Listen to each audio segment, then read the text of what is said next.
মুহূর্তে দেখতে পাচ্ছেন যে রাজধানীর একদম পুরোনো পল্টন থেকে এই যে বিক্ষুব্ধ শ্রমিকরা কিন্তু নানা ধরনের তাদের যে দাবিগুলো অর্থাৎ মালিক পক্ষের কাছে তাদের যে পাওনা টাকা থেকে শুরু করে এবং মজুরি থেকে শুরু করে তাদের যে ধরনের সুযোগ সুবিধা বঞ্চনার কথা তারা কিন্তু সেটি জানাচ্ছিলেন এবং এখানে শত শত গার্মেন্টস শ্রমিক জড়ো হয়েছেন এবং এই মুহূর্তে তারা কিন্তু আবারও সেই মহাসড়কের দিকে যাচ্ছে এবং আমরা কালেরকণ্ঠ থেকে এখন সরাসরি সংযুক্ত রয়েছি এবং আপনাদেরকে দেখানোর চেষ্টা করছি যে এই যে শ্রমিকরা তারা তাদের যে দাবিগুলো তারা এখানে পেশ করছে এবং তারা কিন্তু এখানে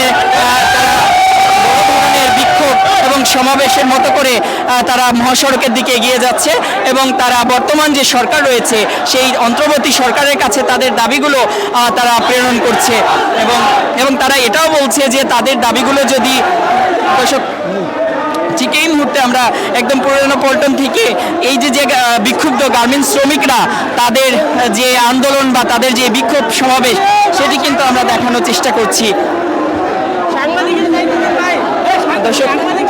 দর্শক ঠিক আমরা এই মুহূর্তে আমরা দেখতে পাচ্ছি যে এই যে বিক্ষুব্ধ শ্রমিকরা তারা কিন্তু এই দাবিগুলো নিয়ে তারা কিন্তু সামনের দিকে এগিয়ে যাচ্ছে।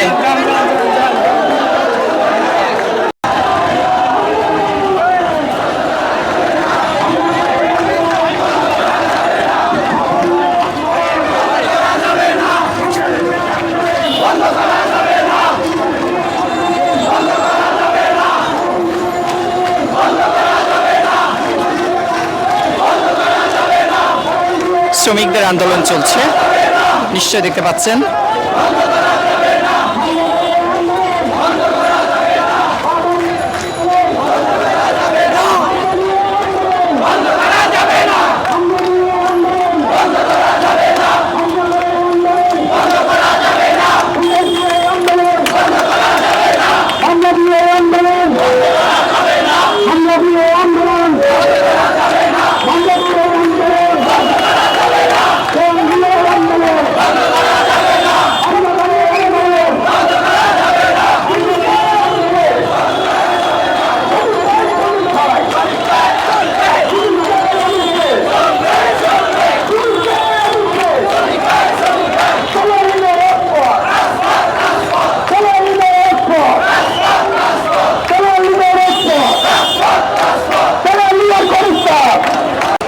আমরা একটু জানতে চাই কি কারণে আপনারা এই আন্দোলন করছেন?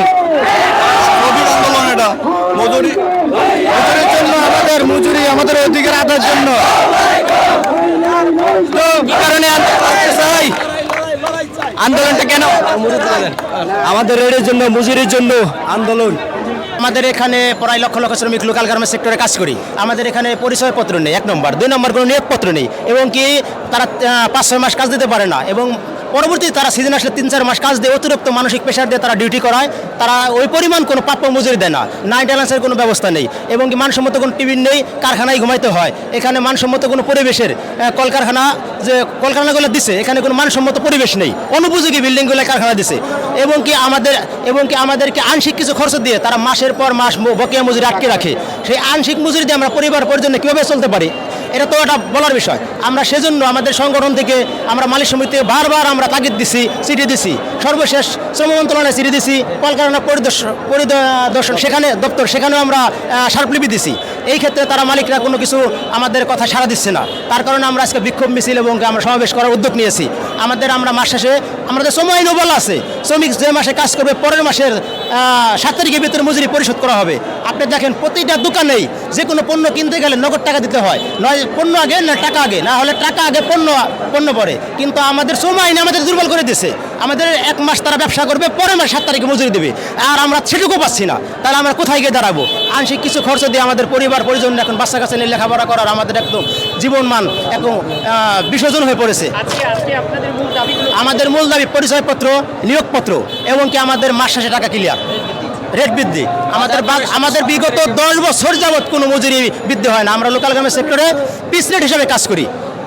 আমাদের এই পিস রেট এখানে সমবেত হয়েছেন যে শ্রমিকরা, হ্যাঁ, জি। এরা কি শুধুমাত্র একটি প্রতিষ্ঠানের নাকি বিভিন্ন এটা বিভিন্ন প্রতিষ্ঠান বলতে আমার লোকাল গার্মেন্টস শ্রমিক যেগুলো সেগুলো অন্যান্য সেক্টরের কথা বলতে পারবো না। আমাদের লোকাল গার্মেন্টস শ্রমিকই এখানে প্রায় এই ঢাকা মহানগর দক্ষিণ অঞ্চলে প্রায় লক্ষাধিকের উপরে শ্রমিক আছে। এই সবটা শ্রমিকের একই দশা। সেজন্য আমরা একমত হয়েছি, আমরা একমত পোষণ করেছি। আমরা বাড়তি কোনো কিছু, আমরা অতিরিক্ত কিছু চাই নাই। আমাদের বাংলাদেশের সংবিধান অনুযায়ী শ্রম আইনে যেটা বলা আছে আমরা সেটাই শুধু দাবি করছি।